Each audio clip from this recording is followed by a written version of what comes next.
নৌকা ভোট দিয়েছেন, কার্ড পাবেন না। আমি ইউনুসকে জিজ্ঞেস করি, টাকা কি তার বাপের টাকা, বা যে এই কার্ড বন্ধ করছে তাদের টাকা? এ টাকা তো জনগণের ট্যাক্সের টাকা। ইউনুস তো ট্যাক্স ফাঁকি দেয়। ইউনুস তো বলতে পারবে না যে এই টাকায় তার অংশীদারিত্ব আছে। 666 কোটি টাকা ট্যাক্স ফাঁকির মামলা হয়েছে তার বিরুদ্ধে। শ্রমিকের অর্থ আত্মসাৎ করার জন্য লেবার কোর্টে সে দণ্ডিত আসামি।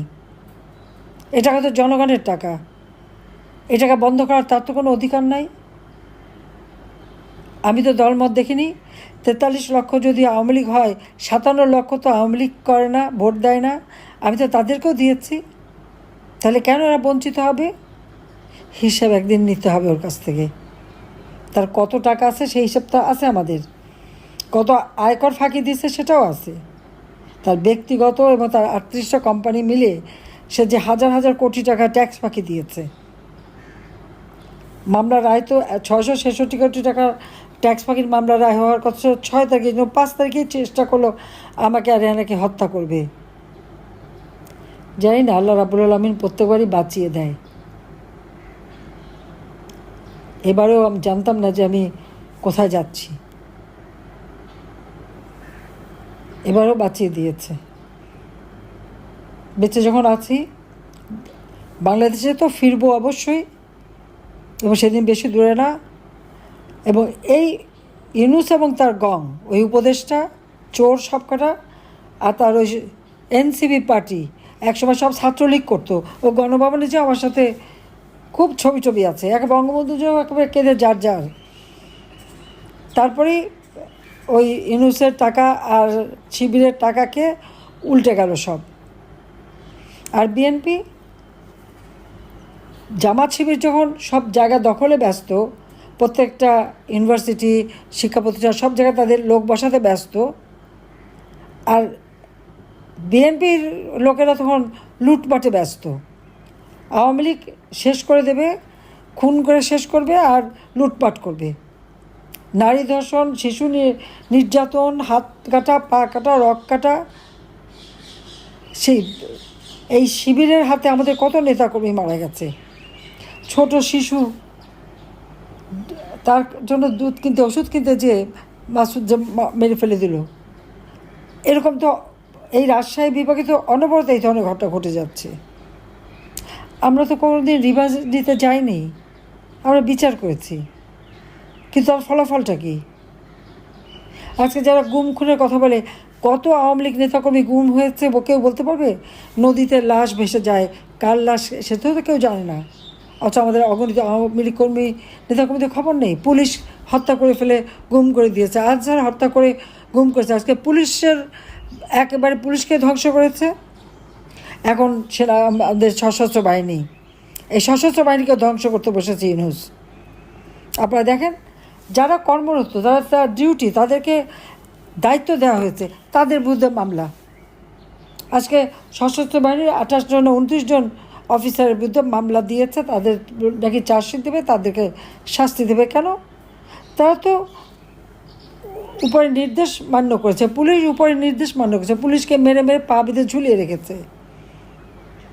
আর যে এনসিবির কয়েকটা আছে, ওই সার্জিস, হাসনাত, কে তারা আবার সেনাবাহিনীর ধমকও দেয়।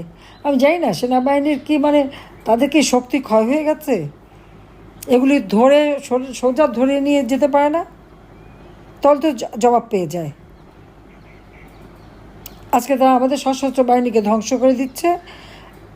একটা দেশের সশস্ত্র বাহিনীর বিরুদ্ধে যদি এইভাবে অবসরপ্রাপ্ত হোক আর কর্মরত হোক, তাদের বিরুদ্ধে যদি এরকম মামলা হয়, তাহলে আন্তর্জাতিক ভাবমূর্তি কোথায় থাকে?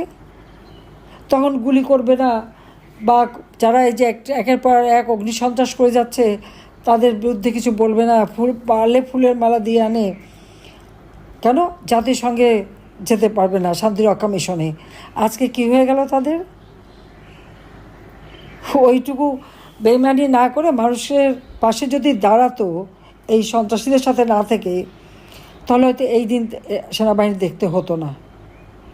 কিন্তু তারপর আমরা আমাদের নিজেদের হাতে গড়া, জাতির পিতা এই দেশ স্বাধীন করেছেন, এই সেনাবাহিনী তার হাতে গড়া। আর সেনাবাহিনীর যতটা উন্নতি আমি সরকারে এসে করেছি। জিয়া, এরশাদ, খালেদা জিয়া এরা যখনই এসেছে এদেরকে ধ্বংস করেছে, আমরা না, বরং আমরা এদের ভাবমূর্তি তুলে ধরেছি। কোথায় 1 নম্বরে ছিল, এখন 3 নম্বর, আস্তে আস্তে তাও শেষ হয়ে যাচ্ছে। এখন কোথায় যাচ্ছে জাতিসংঘের শান্তিরক্ষা মিশন? ইউনূস পাঠাবে? রোহিঙ্গাদের ফেরত পাঠাবে বড় গলা বলছে, পাঠাতে পেরেছে একজনও না, আরও নতুন করে এসছে। তো এই অবস্থায় একটা দেশ চলতে পারে না। আজকে মানুষের ঘরে খাবার নেই, চালের দাম এখন শহরে নাকি সস্তা চাল পাওয়াই যায় না, তো মানুষ খাবেটা কি? মাথাপিছু আয় কমে গেছে।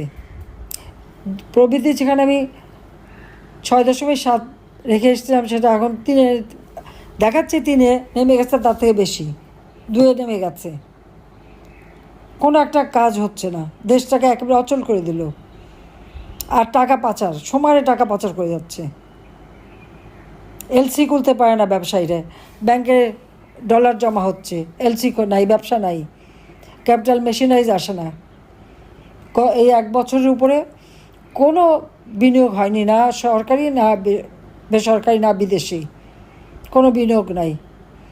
অর্থনীতি ধ্বংস, সামাজিক নিরাপত্তা বলে কিছু নাই, নারীদের কোনো মর্যাদা নাই, সব চরমভাবে তারা নির্যাতিত, নিপীড়িত। লক্ষ লক্ষ ছাত্ররা পড়াশোনা করতে পারে না, তাদের ডিগ্রি কেড়ে নেওয়া হয়েছে। কি ছাত্রলীগ করে বলে তাদের পড়তে দেবে না? তাহলে ছাত্রলীগের যদি শাস্তি হয়, তো যারা ছাত্রলীগ একসময় ছিল, আজকে তারা এখন এনসিপি হয়েছে, তাদের কেন বিচার হবে না? কারণ এরাই তো যত অপকর্ম ঘটিয়েছে, বদনামটা আমার ছাত্রলীগের উপরে দিয়ে গেছে। আর ছাত্রলীগের শাস্তি দেওয়ার, তারা বসে বসে মজা লুটে আর 1000 কোটি টাকার মালিক হওয়ার স্বপ্ন থেকে 100 কোটির মালিক হয়ে গেছে, আর 1000 কোটি টাকার মালিক হবে। এই অরাজকতার বিরুদ্ধে সকলকে রুখে দেওয়াতে হবে। আর আমরা যে উন্নয়নগুলি করেছি, প্রত্যেকটা উপজেলায় কী কী কাজ করেছি আওয়ামী লীগ, সেগুলি তালিকা করে করে ঘরে ঘরে পৌঁছে দিতে হবে। বলতে হবে মানুষকে, মানুষকে না বললে মানুষ ভুলে যায়। তাদেরকে বলতে হবে যে আমরা আওয়ামী লীগ ক্ষমতা আসে আপনাকে এই এই সুবিধা করে দিয়েছে। ছেলেমেয়েদের চাকরি ব্যবস্থা, training, computer training, incubation centre করা, এই রাজশাহীতে প্ল্যানেটোরিয়াম করে দিয়েছি, এই রাজশাহীতে কর্মসংস্থানের জন্য ব্যাপক কাজ আমরা করে দিয়েছি। কমিউনিটি ক্লিনিকের মাধ্যমে বিনা পয়সায় ওষুধ দিচ্ছি, চিকিৎসা সেবা। কম্পিউটার ট্রেনিং, ইনকিউবেশন সেন্টারে যারা ট্রেনিং নিচ্ছে, তারা দেশে বিদেশে চাকরি পেয়ে যাচ্ছে। আওয়ামী লীগ জনগণের জন্য কাজ করে। কাজেই আওয়ামী লীগ যারা স্বপ্ন দেখে ধ্বংস করবে, আওয়ামী লীগ ধ্বংস হওয়ার না। হামলা, মামলা, হত্যাকাণ্ড করে সাময়িক একটা আঘাত এসেছে, এখন সময় এসে গেছে রুখে দাঁড়াবার। সেখানে জনগণকে সাথে নিয়ে নামতে হবে। সবথেকে বড় কথা, আজকে জনগণের পাশে যেতে হবে। আমাদের দলে যে যেখানেই আছেন, জনগণের সাথে যোগাযোগ করেন। আর আমাদের যাদের বিরুদ্ধে অরেন বা মামলা, হামলা বা যারা আত্মগোপনের, প্রত্যেকে নেতাকর্মীদের সাথে যোগাযোগ করেন এবং সবাইকে নিয়ে জনগণকে নেবেন। জনগণের শক্তিটাই আছে আসল শক্তি। আর আওয়ামী লীগ চিরদিনই জনগণের শক্তি নিয়ে, জনগণের ম্যান্ডেট নিয়ে, জনগণের ভোটে নির্বাচিত হয়েই ক্ষমতায় গেছে, এটা মাথায় রাখবেন।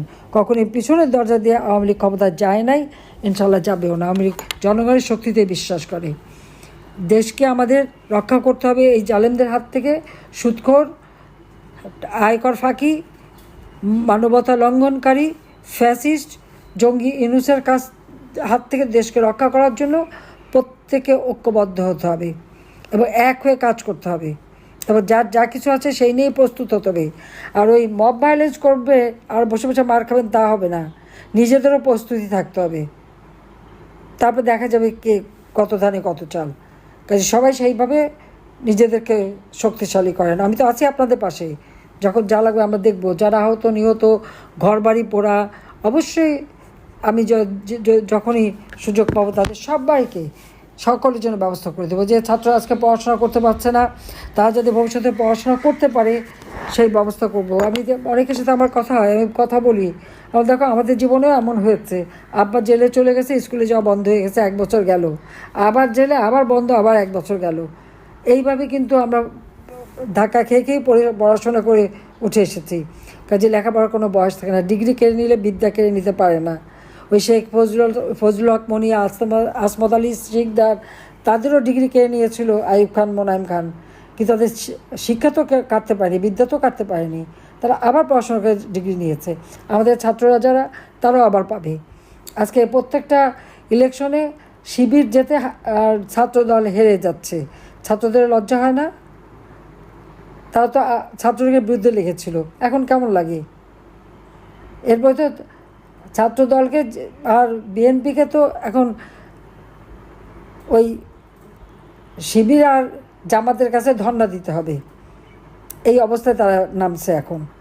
আগে ওরা ধর্ণা দিত, 20টা সিট নিত, আর এখন এরা ধর্ণা দিয়ে 20টা সিট নেবে। এটাই হবে তাদের বাকি। বেইমানি যারা করে তাদের এরকমই শাস্তি হয়।